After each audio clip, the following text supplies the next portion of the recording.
ખેડૂતોના દેવા માફ કરો, ખેડૂતોના દેવા માફ કરો, ખેડૂતોના દેવા માફ કરો, ખેડૂતોના દેવા માફ કરો. હા, હવે જરા લાગ્યું કે ચા બા પીને આયા છે. પાલભાઈ આમલિયા કિસાન કોંગ્રેસના પ્રમુખને તાળીઓના આવકાર સાથે સ્ટેજ ઉપર બોલાવીએ. સાથીઓ, અચાનક એક દિવસ પધારો પાલભાઈ, અચાનક એક દિવસ અંગ્રેજોને મન થયું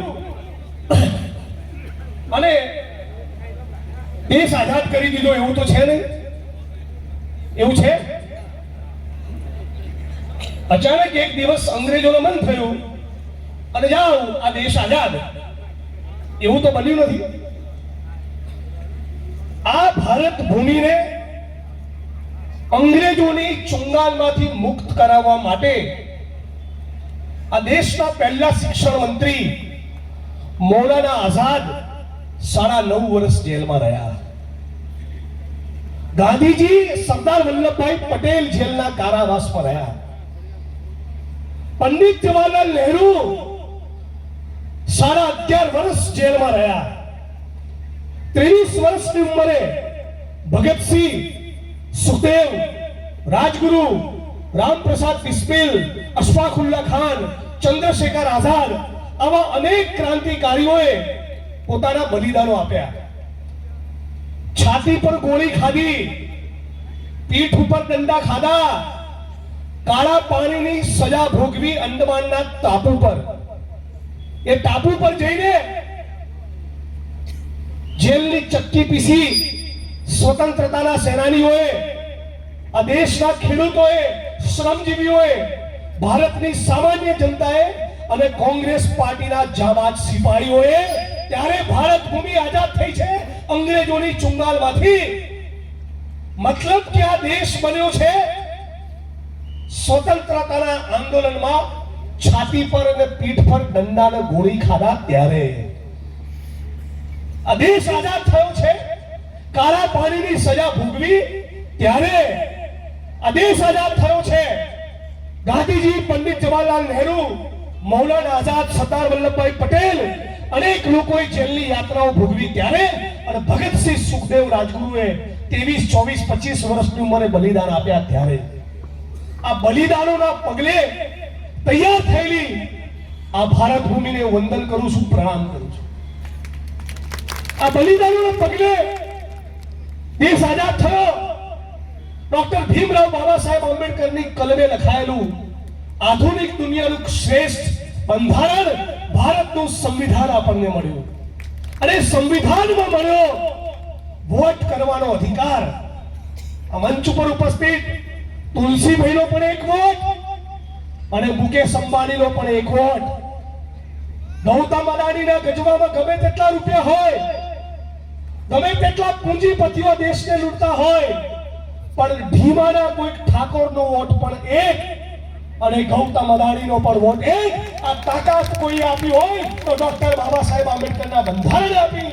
અને ડોક્ટર બાબા સાહેબ આંબેડકરનું બંધારણ ત્યારે શક્ય બન્યું જ્યારે દેશને ગુલામીમાંથી મુક્ત કરવા અનેક કોંગ્રેસના જાબાજ સિપાહીઓએ જંગે આઝાદીમાં 1857ના વિપ્લવથી લઈને 1947 સુધી છાતી પર ગોળીઓ ખાધી. ત્યારે દેશ આઝાદ થયો અને આપણને બંધારણ મળ્યું. વોટની કિંમત ખરી કે નહીં? આ તમારા ભીમા વિસ્તારમાં વાવ થરાદ સુઈગામ પંથકમાં ભયંકર પૂર આવ્યું.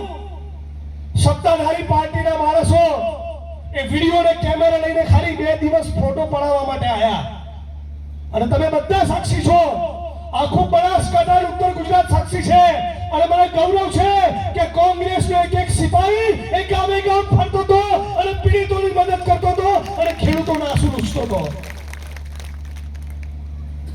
આ ખેડૂત જ્યારે જોવે છે કે સરકાર મારી વાત સાંભળતી નથી, ત્યારે ખેડૂત જોડે શું રસ્તો હોય? 2 રસ્તા હોય. એક તો રોડ ઉપર ઉતરે અને ઇન્કલાબ કરે, અને બીજો રસ્તો હોય કે ચૂંટણીમાં પાડી દો. પણ જ્યારે તમે મતદાન કરવા જાઓ, અને ખબર પડે કે મારો તો વોટ જ નથી, ના રહેગા બાંસ ના બજેગી બાંસુરી, આપણે તો વોટ જ ગાયબ કરી દે તો શું કરવાનું? મતલબ કે તમારું નામ મતદાર યાદીમાંથી ગાયબ કરવું, મતલબ કે વોટ ચોરી કરવી એ સરદાર વલ્લભભાઈ પટેલના ત્યાગ અને તપસ્યાનું અપમાન છે કે નહીં? મતલબ કે વોટ ચોરી કરવી, તમારું નામ કમી કરવું એ 23 વર્ષની ઉંમરે ફાંસીના માચડે લટકેલા શહીદ આઝમ ભગતસિંહનું અપમાન છે. મતલબ કે વોટ ચોરી કરવી એ પંડિત જવાહરલાલ નહેરુ અને સરદાર વલ્લભભાઈ પટેલ અને બાપુ અને અનેક સ્વતંત્રતાના સેનાનીઓએ જે ત્યાગ તપસ્યા અને બલિદાન કર્યા એ તમામનું અપમાન છે ભારત માતાનું. જે લોકો વોટ ચોરી કરી રહ્યા છે એ દેશમાં યા ધરતી સાથે ગદ્દારી કરી રહ્યા છે, એ દેશના બંધારણ સાથે ગદ્દારી કરી રહ્યા છે, એ ડોક્ટર ભીમરાવ બાબા સાહેબ આંબેડકર સાથે ગદ્દારી કરી રહ્યા છે, એ સરદાર વલ્લભભાઈ પટેલના સપના સાથે ગદ્દારી કરી રહ્યા છે. તો આવા ગદ્દારોને ગદ્દારો કહેવામાં કોઈ ડર ખરો? હે? તો બોલો, વોટ ચોરી કરે એને શું કહેવાય? મોટેથી બોલો, તાકાતથી. વોટ ચોરી કરે એને શું કહેવાય? એને કહેવાય ભારત ભૂમિના ગદ્દારો. શું કહેવાય? વોટ ચોરી કરે એને શું કહેવાય? ભારત ભૂમિના ગદ્દારો. બધા બોલો બે હાથ ઊંચા કરીને. વોટ ચોરી કરે એને શું કહેવાય? વોટ ચોરી કરે એને શું કહેવાય? વોટ ચોરી કરે એને શું કહેવાય? આ ભારત ભૂમિના ગદ્દારો એ દેશની આઝાદી સાથે પણ ગદ્દારી કરતા હતા. આ ભારતીય જનતા પાર્ટીનો જન્મ જે જનસંઘમાંથી થયો અને આરએસએસ રાષ્ટ્રીય સ્વયંસેવક સંઘમાંથી થયો, એ આરએસએસ ના લોકો એ દેશની આઝાદીની ચળવળમાં હતા નહીં. આ સંઘ પરિવાર વાળા આજે ચડ્ડીઓ પહેરીને તલવારો અને ત્રિશૂળ વેચી હિન્દુ મુસલમાનને ભાઈ ભાઈને લડાવવાની કોશિશ કરે છે. 100 વર્ષથી એ દેશની આઝાદીની ચળવળમાં હતા નહીં. 52 વર્ષ સુધી તિરંગો લહેરાવ્યો નથી. જન ગણ મન કોઈ દિવસ ગાયું નથી. ના આરએસએસ વાળા ગાંધી અને સરદાર પટેલ અને નહેરુ જોડે હતા, ના ભગતસિંહ સુખદેવ ને રાજગુરુ જોડે હતા, ના જ્યોતિબા ફૂલે અને બાબા સાહેબ આંબેડકર જોડે હતા, ના એ લોકો સુભાષચંદ્ર બોઝ જોડે હતા. તો ક્યાં હતા? તો અંગ્રેજોની ચાપલુસી કરવામાં અને મુસ્લિમ લીગ સાથે મળીને ગઠબંધનમાં સરકાર ચલાવતા હતા. આ પણ ભારત ભૂમિના ગદ્દારો છે. ડરશો નહીં. આ જે લોકો જેમનો ને જેમના બાપનો ગદ્દારીનો ઇતિહાસ હોય તે આવા ગદ્દારોથી ડરવાની જરૂર ખરી? હે? છાતી ખોલીને જીવો. કહી દો, અમારો દેશ છે, અમે ખેડૂતો, પશુપાલકો, શ્રમજીવીઓ કાળી મજૂરી કરીને અમારા પરસેવાથી આ ભારત ભૂમિને સિંચીએ છીએ, તો કોઈના બાપથી ડરવાની જરૂર નથી. અને એટલે રાહુલ ગાંધી કહે છે કે ડરો મત. આ ઢીમાની ધરતી પરથી સંકલ્પ કરો. જે જન આક્રોશ રેલી અમિતભાઈ ચાવડા ગુજરાત પ્રદેશ કોંગ્રેસ સમિતિના નેતૃત્વમાં જે જન આક્રોશ રેલી નીકળી રહી છે, આ જન આક્રોશ રેલીનો પહેલો સંકલ્પ એ હોવો જોઈએ કે ગુજરાતની સામાન્ય જનતામાંથી એ પત્રકારો હોય, એ કવિઓ હોય, લેખકો હોય, ચેનલો વાળા હોય, કોંગ્રેસનો કાર્યકર્તા હોય, આરટીઆઈ કરનારો કાર્યકર્તા હોય, કોઈના બાપથી ડરવાની જરૂર નથી. ડરે એ જે ખોટું કરે. બનાસકાંઠામાં પણ કોંગ્રેસના ઘણા કાર્યકર્તાઓ આગેવાનો પર કેસો કર્યા. એમને કબીરની એક પંક્તિ કહેવા માંગુ છું. માટી કહે કુંભાર से तू क्या रोंदे मुहे, एक दिन ऐसा आएगा मैं रोंदूंगी तो है. તમારો પણ હિસાબ થવાનો છે, આ જન્મમાં થવાનો છે. એ વાતનો પણ આજે સંકલ્પ કરવાનો છે. આજે સાથીઓ, ગુજરાતમાં અને દેશમાં એક ખેડૂતની એક દિવસની ખેતીની આવક તમે જાણો છો? આ પોલીસના મિત્રો અને મીડિયાના મિત્રો આમ જનતા તમે જેટલા બી સાંભળશો ને આંકડું, તમને ભરોસો નહીં થાય મારી વાતમાં. એક દિવસની એક ખેડૂતની આજની તારીખે આપણા દેશમાં આવક છે ખાલી 27 રૂપિયા. કેટલા? 27 રૂપિયા. કોણ કે છે? ભારત સરકારનો આર્થિક સર્વે. અને મુકેશ અંબાણી 27 માળની બિલ્ડિંગમાં રહે છે. એક ભારત એ બિલ્ડરોનું, ઉદ્યોગપતિઓનું, પૂંજીપતિઓનું, અને બીજું ભારત ખેડૂતોનું, શ્રમજીવીઓનું, પશુપાલકોનું, દલિતોનું, આદિવાસીઓનું, મુસ્લિમોનું, લઘુમતીઓનું, વંચિતોનું, પીડિતોનું, શોષિતોનું. આ ભારતની જોડે કોંગ્રેસ પાર્ટી અને રાહુલ ગાંધી ઉભા છે. અને નરેન્દ્ર મોદી એ ઉદ્યોગપતિ અને પૂંજીપતિઓની દલાલી કરે છે. દલાલી. અત્યારે નવેસરથી ઈસ્ટ ઇન્ડિયા કંપની આવે આ ભારત ભૂમિને લૂંટવા અને કે એક મોટા દલાલની જરૂર છે. આવો અરજી લઈને તો પહેલી અરજી લઈને નરેન્દ્ર દામોદર દાસ મોદી જાય. પહેલી અરજી લઈને શું હાલત કરી છે ખેડૂતોની? શું કહેતા હતા? ખેડૂતોની આવક ડબલ કરીશું. હાથ ઊંચો કરો. કેટલા ખેડૂતોની આવક ડબલ થઈ? થઈ કોઈની? થઈ તમારી કોઈની આવક? પાલભાઈ હમણાં કહેશે આવક તો ડબલ ના થઈ, જાવક 3 ગણી થઈ ગઈ. ખેડૂતોની આવક ડબલ કરવાનું વચન આપ્યું હતું. દિલ્હીના કિસાન આંદોલનમાં રાજસ્થાનના ખેડૂત, ઉત્તર પ્રદેશના ખેડૂત, હરિયાણાના ખેડૂત અને પંજાબના ખેડૂતો 1.5 વર્ષ લડ્યા. એ ખેડૂત આંદોલનમાં કેટલા લોકોનો ભોગ લેવાયો? 690 ખેડૂતોએ બલિદાન આપ્યા. અને છતાં જે માણસના પેટનું પાણી હલતું ના હોય એના મોઢે સરદાર વલ્લભભાઈ પટેલનું નામ શોભતું નથી. એ કહેવા માટે ઢીમાની ધરતી પર આવ્યો છું. 700 ખેડૂતોનો ભોગ લીધો, 700 ખેડૂતોના બલિદાન. અને એક શબ્દ નરેન્દ્ર મોદી બોલ્યા નથી. સ્ત્રીઓને જ્યારે મણિપુરમાં નગ્ન કરીને ફેરવી ત્યારે પણ આ દેશનો પ્રધાનમંત્રી એક શબ્દ બોલ્યો નથી. તમારા અને મારા કરતા પણ તાકાતથી ભારત માતા કી જય બોલે RSS ના ભાજપ વાળા. આપણાથી જોરદાર બોલવા જાય પણ સ્ત્રીઓને જ્યારે નગ્ન કરીને મણિપુરમાં ફેરવી કે તમારા બનાસકાંઠા જિલ્લામાં કે ગુજરાતમાં અને દેશમાં જ્યારે બેન દીકરીઓ પર બળાત્કાર થાય ત્યારે આ લોકો એક શબ્દ બોલતા નથી. ઉત્તર પ્રદેશના લખીમપુર ખીરીમાં ખેડૂતોની છાતી પર બુલડોઝર આખી બોલેરો ગાડી ચડાવી દીધી. તમે કલ્પના કરો બીજી કોઈ સરકારના શાસનમાં આવું થયું હોય તો આજ સંઘ પરિવાર વાળા લાખ માણસની રેલી કરે. પણ ભારતીય જનતા પાર્ટીનો મંત્રીનો છોકરો એણે ખેડૂતની છાતી પર આખી ગાડી ફેરવીને એને ચકલી નાખ્યો, રેસી નાખ્યો. અને દેશની જનતાના પેટનું પાણી હલતું નથી. સવાલ પૂછવા માંગુ છું તો કેમ ભારતના મીડિયા વાળા, મોટા છાપાના ચેનલ વાળા, તો બધા સારા માણસો છે, મોટા છાપાના ચેનલ વાળા કેમ બતાવતા નથી? બતાવવું જોઈએ ને.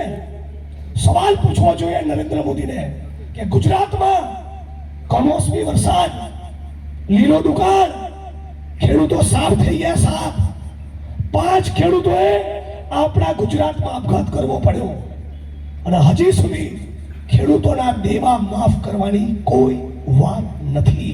તો તમે પણ આ સરકારને માફ નહીં કરવાનો સંકલ્પ લઈને આ જન આક્રોશ સભામાંથી છૂટા પડજો. આનો નિર્ણય, આનો સંકલ્પ એ તમારે કરવાનો છે.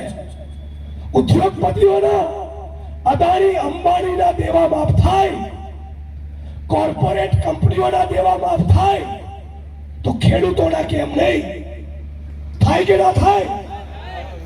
અને જો ખેડૂતોના દેવા માફ ના કરે તો નારો તૈયાર જ છે. ખેડૂતોના દેવા માફ કરો, નહીતર ભાજપ સાફ કરો. આ સંકલ્પ ખેડૂત, ભાગિયા, ખેત મજૂર, પશુપાલક ભીમાની ધરતી પરથી આ સંકલ્પ લઈ લો.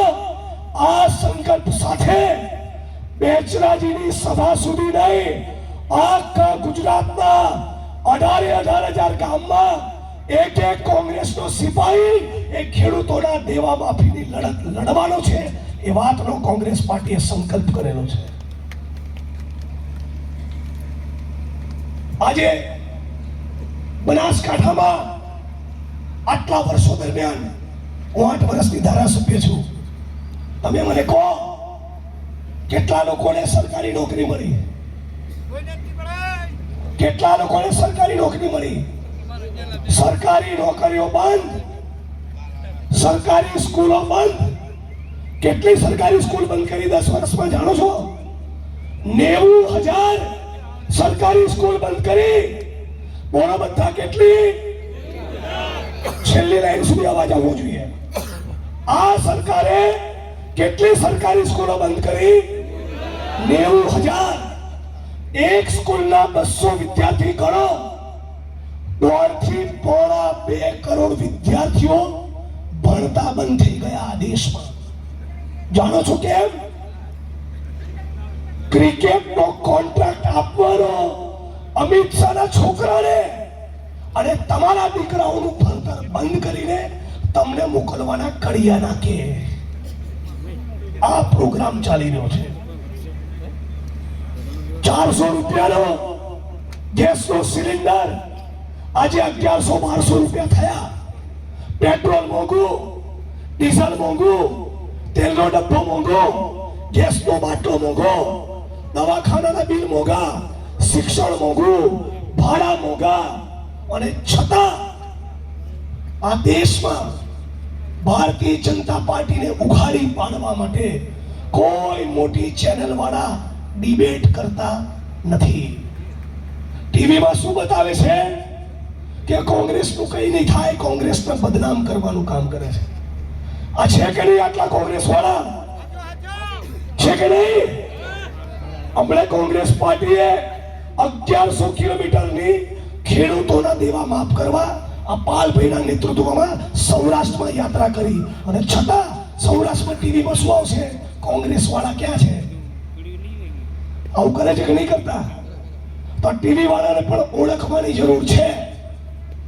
અને આજે મારી વાણીને વિરામ આપતા પહેલા તમને એક વાત કહીને જઉં છું.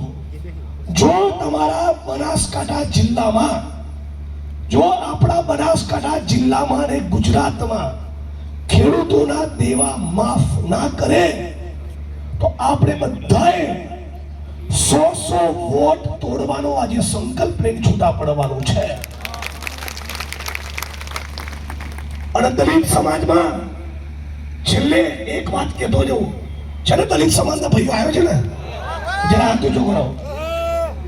તમે 3 જ વાત યાદ રાખજો. આ તમારા દીકરાની, આ તમારા ભાઈની.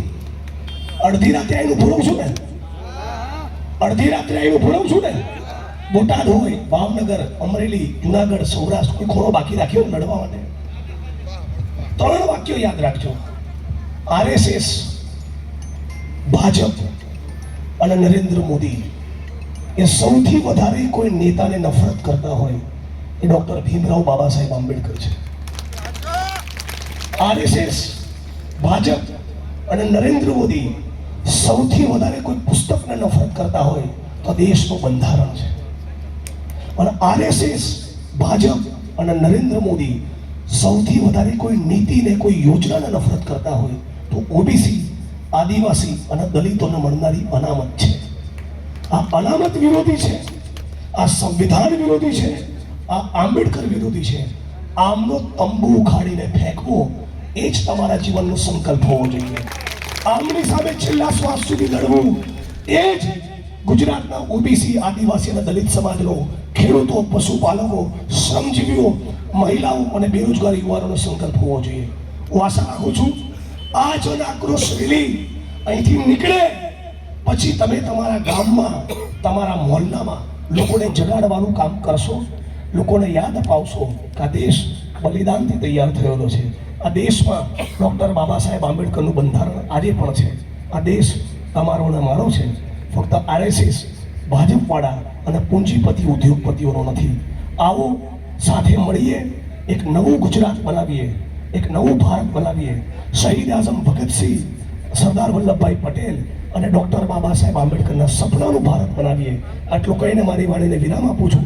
હું કહીશ, લડેંગે અને તમારે કહેવાનું જીતેંગે. લડીશું તો જીતીશું ને, ઘેર બેઠા જીતીશું. લગાવશો તાકાતથી નારો, લડેંગે. આ અવાજ ના જાય બહાર, તાકાતથી બે હાથ ઊંચા કરીને લડેંગે, લડેંગે, લડેંગે, લડેંગે. પાછળથી અવાજ નથી આવતો. લડેંગે, લડેંગે. Congress party, Congress party. ખેડૂતોના દેવા માફ કરો, ખેડૂતોના દેવા માફ કરો. ભાજપને સાફ કરવાના સંકલ્પ સાથે આપણે બધા બીજા વક્તાઓને સાંભળીશું. ખૂબ ખૂબ આભાર.